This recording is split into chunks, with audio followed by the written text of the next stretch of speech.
Welcome back to the Blocks Retro Repair YouTube channel. Today we're going to be working on some arcade machines for once. We're going to be working on this Midway Space Invaders arcade machine. As you can see, it is actually functioning right now, but it has an issue where whenever it gets slightly warm or been on for a while, the monitor loses its vertical hold and just starts slowly rotating side to side, which is slightly annoying for trying to play it when your screen suddenly keeps moving away from you. So we need to fix that. We're going to pull this out and we're going to recap this monitor. Now this is a black and white monitor.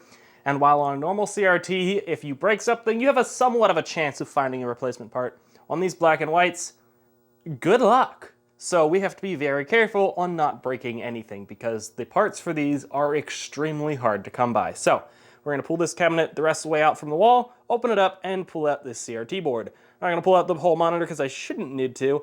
At least I hope I don't have to. But let's just pull this out and see what we have to do to get this board out. And here is the inside of a Space Invaders cabinet. We have our Space Invaders motherboard as it's clearly labeled. We have our transformer, and we have our power supply. I'm gonna be honest, I thought I already recapped this power supply. I will be ordering a cap kit for that, I guess. But let's pull out this monitor. Now we need to be careful because monitors, CRTs, have extremely high voltage in them. You have to be extremely careful when you work on them. So we need to be extremely careful to not get zapped with around 20,000 volts. Unfortunately, this is not such an easy monitor to work on. I think we're gonna have to pull out this motherboard so we can get a better angle on this, but it's still not much room to work in here with the way that it's mounted. I guess I could access it from the coin door, but that doesn't give me much room either. Yeah, this is gonna be a little complicated, but I guess let's start by pulling out the motherboard. Okay, so it definitely meant for you to access it here through the coin door. Here's where we can unplug it and we can discharge the tube. It is wet for some reason. I'm gonna guess somebody's been keeping this soaked to keep it from drying out, hopefully, potentially. I haven't actually touched that yet to know if it's hard as a rock yet. I'm hoping that's the case. I mean, not the case. I hope that it's nice and rubbery so I can actually get something under it without breaking everything and having to replace that, because you're not getting a replacement for that flyback. Trust me. So we're gonna have to be very careful. You might be able to get one off another one of these monitors, I guess, but you're not getting a new old stock one or a modern one, that's for damn sure. So now we need to make sure that that is not hard as a rock and we can get under it and actually disconnect it and discharge this TV. Now I don't go into too much detail on how to discharge a CRT. It's fairly simple, there's tons of videos out there. I don't want you to blame me when you get hit by 20,000 volts, but basically just take something, usually a plastic handle screwdriver, ground it to the chassis, and stick it up in there. It'll short out and it'll discharge it. Basically the CRT is just a giant capacitor and you're basically crowbarring it. Now, you have to be careful because there's a reason capacitors, the large style capacitors, well, massive ones, are usually shipped crowbarred, and that's because they like to rebound. You will dead short this, give it a few minutes, and it will still have a charge. That's what's gotten me before, and that has hurt me many times. Not really, it's only actually gotten me once, but you gotta be careful because you short this out, you disconnect it, you come to put it back on, you touch it again, and whap, you get hit by some tasty voltage. So you do gotta be careful with that, it will rebound some. The good news is whoever gooped this made it so it is still rubbery. That is incredibly good news. I've had a couple of these black and white CRTs where this is just hard as a rock and you just gotta cut it and replace it. This is good news. This means I can actually discharge it and disconnect it without breaking it, hopefully. Well, it looks like this one is actually sat long enough that it's discharged itself, so that's good. Now I just have to figure out how this actually comes off. Sometimes it's like a U-shaped piece of metal that clips in, sometimes it's like little clips. Usually they're on the sides though, so I'm probably gonna have to come in from here and down here to actually unclip this. I don't like using my hands for this for obvious reasons, but some people will just use their hands for this. And just like that, it is disconnected. Very good news that somebody decided to lube that up to keep it from drying out.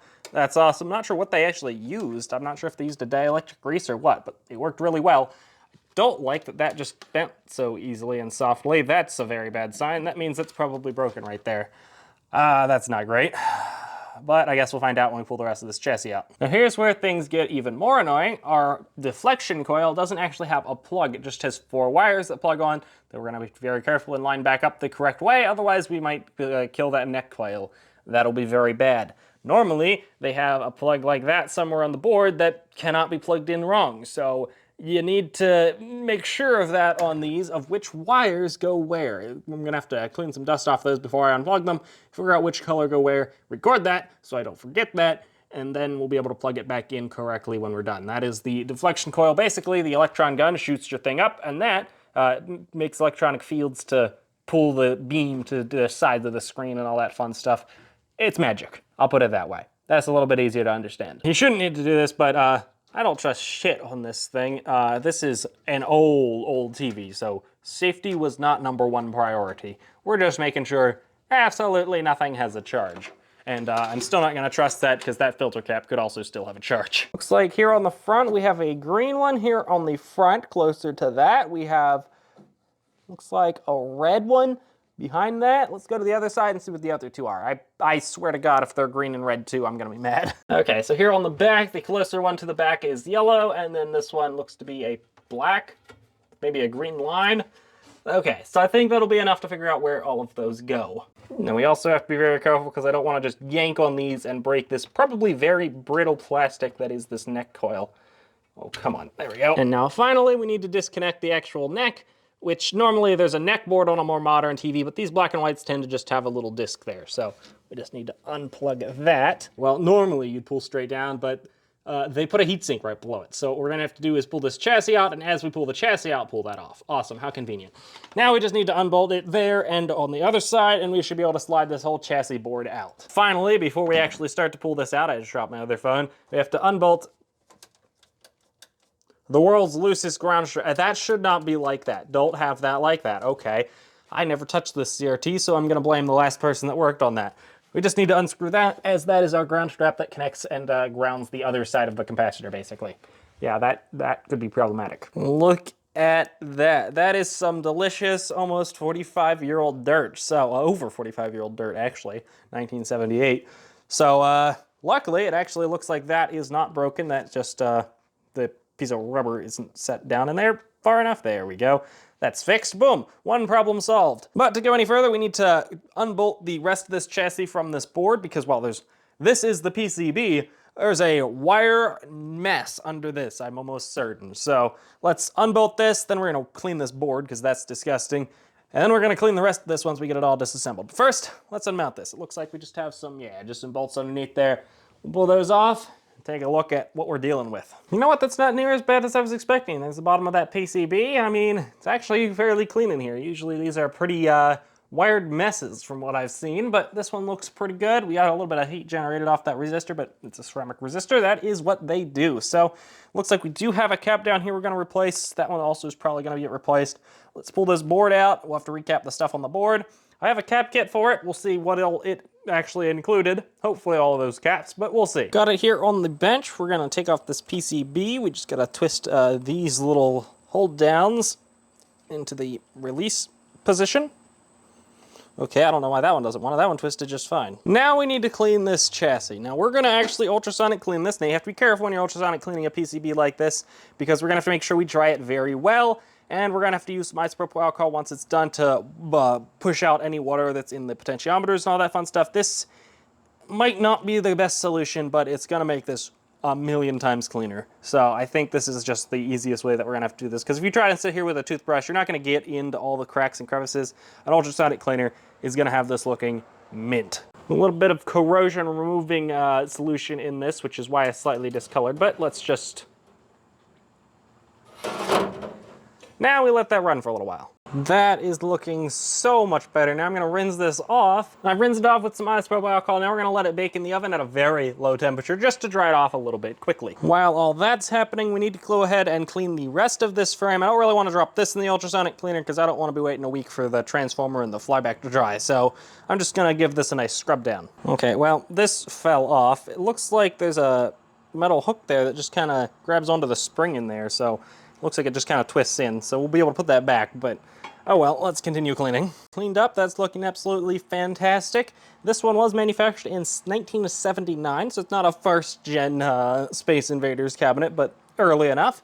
That's pretty cool. So once this board dries, we'll get on recapping everything and get this finished up. I just realized I didn't clean those knobs. I guess we'll clean those, not knobs, but fuse holders. Here is the cap kit. As you can see, this is probably one of the smallest cap kits I've ever installed on a monitor. They didn't use too many caps back then, so it's black and white, it didn't need as much stuff. Once that board finishes drying, we'll have to replace them. I'm not sure if we replace any of the ones on this chassis or if these are all just PCBs. I guess I gotta open it up and read the instructions. So it looks like their cap kit only replaces the caps on the PCB. It doesn't replace any on the chassis. Kind of makes sense. There's only really like two, the rest are like film caps, and that one other also might be a film cap. So Kind of makes sense. I would have preferred if they replaced the one on the chassis as well, but that's, they know more than me, I guess, so we're just gonna replace the ones on the main PCB. That is looking so much better. Now we need to actually do the recapping process, which is the entire reason we pulled it out. Ultimately, this is a very simple process, just follow the instructions. It's not that hard. Desolder the old cap, solder in a new cap, you're good. Don't need one of these, but a desoldering gun helps a lot by just sucking all of the solder out of the hole and makes the cap just kind of falls out. If you want to look at it, there's links in my bio to all the tools I use, but ultimately you can just use a soldering iron. If you're just doing one, you don't really need to buy one of these, but if you're doing multiple, these things aren't expensive, and they're highly recommended. Well, actually, while it does say main PCB, it does actually include the cap to replace this one right here. That is a film cap. It looks like it's 600 volts, so it's probably just a film cap in a weird package.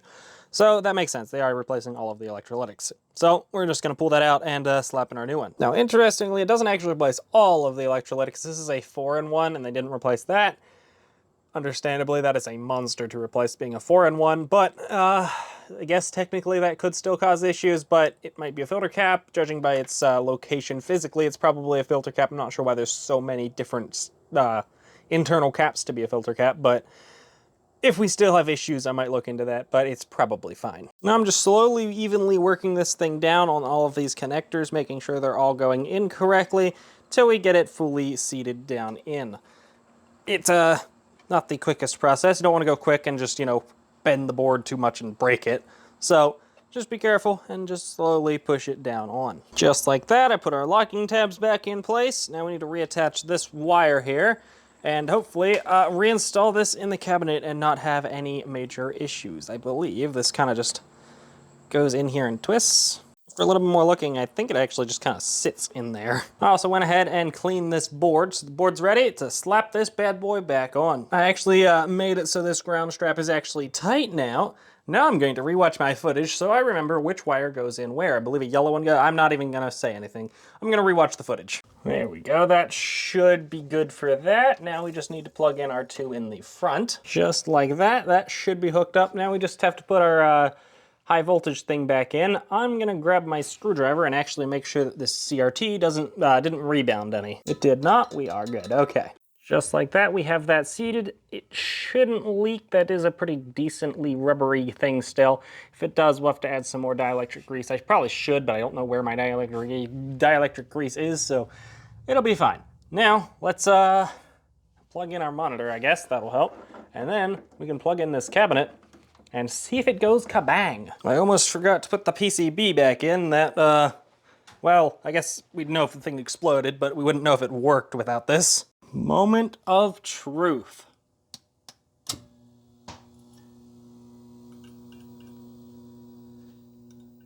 Not seeing any smoke, that's a good sign.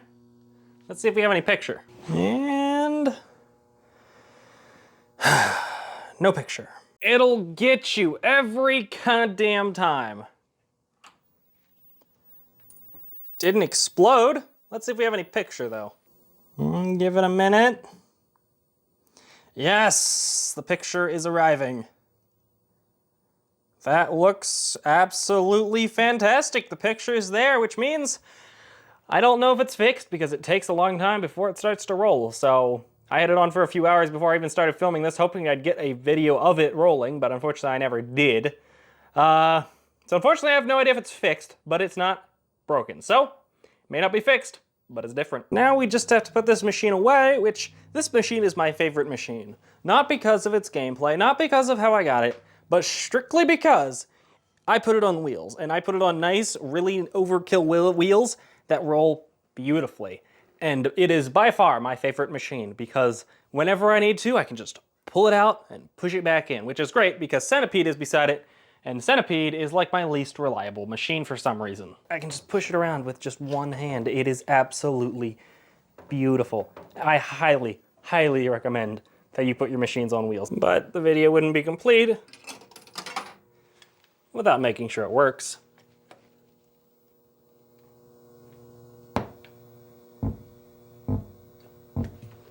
This is gonna be hard to do one-handed, actually.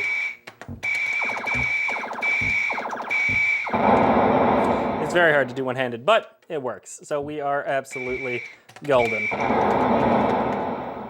This is extremely hard to do one-handed. Oops. I might have it down here.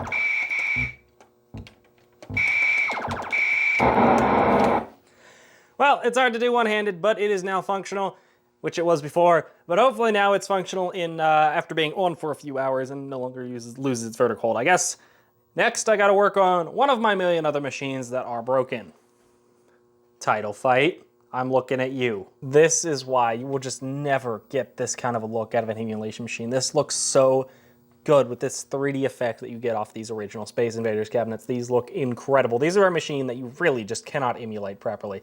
This looks beautiful because they use some pretty cool techniques for the 70s. They have your CRT mounted down there, bouncing off a piece of glass, not a mirror, a piece of glass, so that then they can put this artwork behind the glass, so you have your moon and your sky, and then they have a white black light back there to create the glowing effect behind the moon and on the sky there. It looks absolutely beautiful, and it's just something that they don't have on any real emulations. Your one-up Space Invaders cabinets, this is one thing that those could have really done to make these make them unique. They could have done a 3D effect like this, but they didn't. They just have a black screen for the emulation like you would normally have on literally any other RetroPie emulation.